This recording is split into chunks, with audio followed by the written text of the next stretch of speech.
How to find a stolen vivo X3 Pro. So if your phone was stolen, you have to act quickly. The chances of locating it are highest while it's still powered on and connected to the internet. So the first method you're going to try is use Google Find My Device.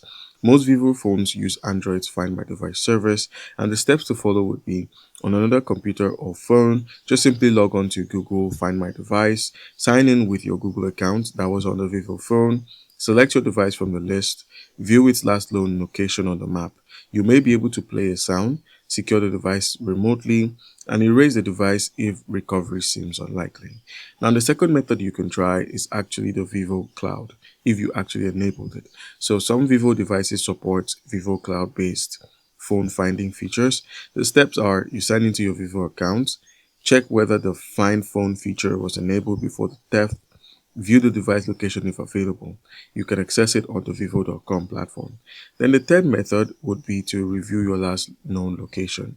So if the phone is offline, Find My Device may show its last known location. So check where you used the phone last, review the recent travel routes and visited locations. You can also contact your mobile carrier, call your carrier, suspend the SIM card, block unauthorized usage, and help protect your account from SIM swap fraud. And then just simply report the theft to the police, provide the phone's IMEI, keep the screenshots of your location info, and that's it. Alright, guys.